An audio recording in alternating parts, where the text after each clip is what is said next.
आज मेरी ज़िंदगी का बहुत ही अच्छा दिन था क्योंकि आज मुझे एक एमएनसी कंपनी में नौकरी मिली थी। मैं जैसे ही अपने कमरे से निकलकर नीचे गया तो मेरे सामने मेरे माँ और मेरे पिताजी खड़े थे। वो मुझे देखकर मुस्कुरा रहे थे।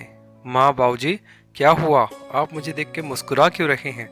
बेटा, आज तुम्हारी नौकरी का पहला दिन है और अब तुम अपने पैरों पर खड़े भी हो चुके हो, तो हमने सोचा। क्या सोचा माँ? बताओ मुझे भी, मैं भी तो सुनूं कि आप लोग आखिर मेरे बारे में क्या सोच रहे हो। बेटा, हमने सोचा है कि अब हम तुम्हारी शादी करवा देते हैं और तुम्हारा घर बसा लेंगे। हमारे जीते जी तुम्हारा घर बस जाएगा बेटा। बोलो, तो क्या तुम शादी के लिए तैयार हो बेटा? ठीक है माँ, आप लड़की देख लेना, आप लोगों की जैसी इच्छा। अब मैं ऑफिस चलता हूँ माँ, मुझे लेट हो रहा है।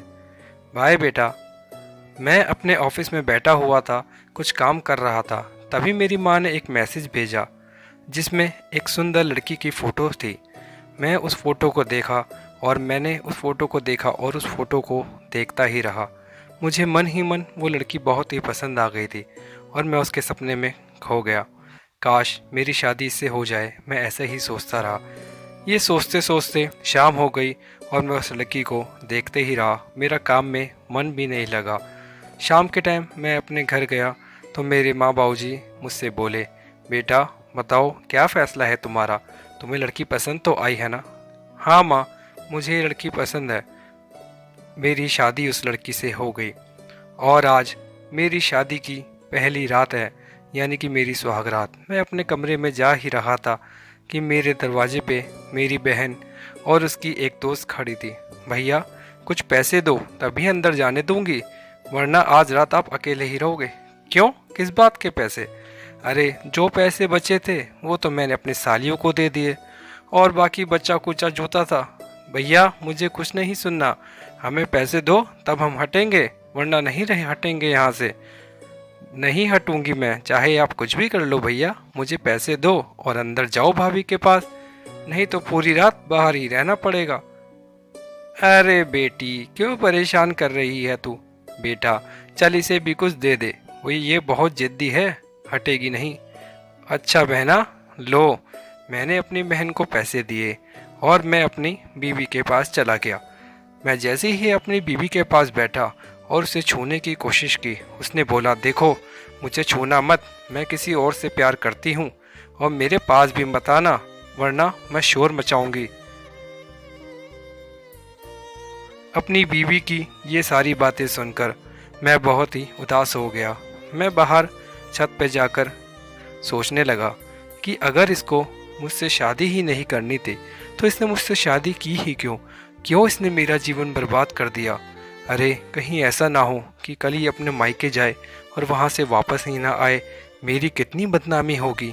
अब मैं क्या करूँगा? दुनिया वालों को क्या मुंह दिखाऊंगा? चलो देखते हैं, अब जो भी मेरे साथ होगा वो देखा जाएगा। अब पछताने से क्या होगा? लेकिन गलत लड़की से मैंने शादी कर ली। शादी में जल्दबाजी करना बहुत ख़राब चीज़ है। मैंने देखा कि वो सुबह देर तक सो रही थी। मैं उसके पास आया और मैंने उसे देखा। मेरे मन में ख्याल आया, ये किसी और से प्यार करती है।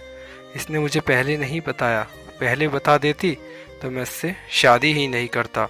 इसने अपना तो जीवन खराब किया और साथ साथ मेरा भी जीवन खराब कर दिया। अब मैं घर वालों से क्या कहूँगा? अगले दिन जब मैं सुबह ऑफिस जाने के लिए निकला तो वो मेरे पास आई और चुपचाप वहाँ से निकल गई। उसके बाद वो अपने मायके चली गई। मैं उसके मायके उसे लेने गया। उसके बाद वो मेरे घर पर आ गई, लेकिन सारा दिन अपने बॉयफ्रेंड से फ़ोन पे बातें करती रहती थी। कभी हंसी मजाक करती तो कभी ना जाने क्या बात करती। मैंने उससे बोला कि तुम सारा दिन अपने बॉयफ्रेंड से बात करती हो, तुम्हें क्या प्रॉब्लम है? मैं कहीं भी बात करूं? और ये कहकर वो अपने बॉयफ्रेंड से बातें करती।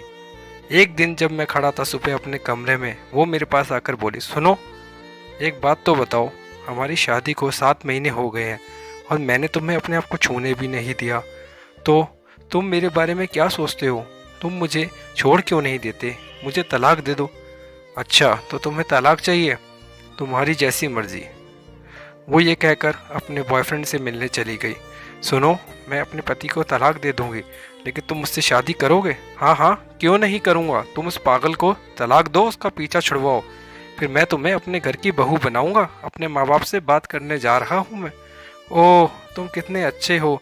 उस आदमी के साथ रहकर मैं अपनी ज़िंदगी खराब नहीं कर सकती। मैं तुम्हारे साथ ही रहना चाहती हूँ और अपना सारा जीवन तुम्हारे साथ ही बिताना चाहती हूँ। मैं तुमसे बहुत प्यार करती हूँ। मैं अपने ऑफिस में बैठा हुआ था, तभी मुझे फ़ोन आया कि मेरी बीवी किसी आदमी के साथ होटल में घूमने गई है। मुझे यह सुनकर बहुत बुरा लगा। मैं सोचा कि मैं कहाँ फंस गया, इसने मेरी ज़िंदगी खराब कर दी। फिर मैं शाम को अपने घर गया।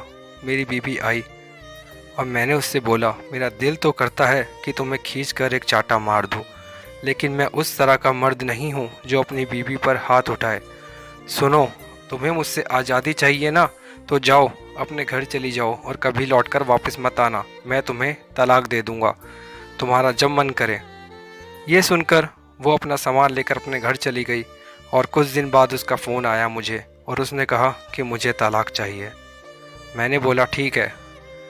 उसके बाद मैंने उसे तलाक दे दिया। फिर वो अपने आशिक के पास गई और बोली, मैंने अपने पागल पति को तलाक दे दिया। अच्छा किया तुमने जो उसे तलाक दे दिया, यही तो मैं चाहता था। अब मैं अपने घर वालों से तुम्हारी शादी की बात करूँगा, लेकिन जल्दी मत करना। नहीं, मुझे जल्दी है शादी की। मेरे माँ बाप मेरी दूसरी शादी कराना चाहते हैं। मेरी माँ ने कहा था कि तू जिसके पीछे अपने आदमी को छोड़ रही है, हमें उससे एक बार मिलवा तो दे। अब मैं उन्हें क्या मुंह दिखाऊंगी। तुम जल्दी से शादी कर लो।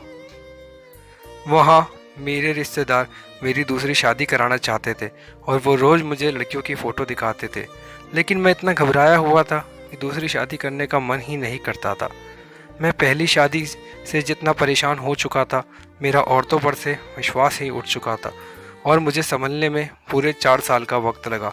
फिर मैंने दूसरी शादी कर ली, क्योंकि मैं जानता था सभी औरतें एक जैसी नहीं होती। मेरी दूसरी पत्नी बहुत ही खुश मिजाज थी। वो मुझसे बहुत प्यार करती थी, मेरा ख्याल रखती थी। मैं दिन कहूँ तो दिन कहती थी, मैं रात कहूँ तो वो रात कहती थी। वहीं दूसरी ओर मेरी पहली पत्नी की माँ उसे रोज़ ताने देती थी कि तू अब तलाक ले चुकी है, तू तलाकशुदा है, हमें जल्दी से अपने बॉयफ्रेंड से मिलवा। माँ, वो अपने घर वालों से बात करेगा। अभी उसके घर वाले विदेश में गए हुए हैं, यूरोप में। वहाँ वो बिजनेस करते हैं। वो वहाँ से आएंगे और मुझे ब्याह कर अपने घर ले जाएंगे। माँ, तुम चिंता मत करो, मैं तुम्हारी नाक नहीं कटने दूंगी। नाक की बात मत कर। तेरा पहले वाला पति कितना अच्छा था, बेचारा एकदम भोला था, सीधी गाय था गाय, जिसे तूने ठोकर मार दी। क्या पता भगवान उसी कर्मों की तुझे सजा दे रहा हो।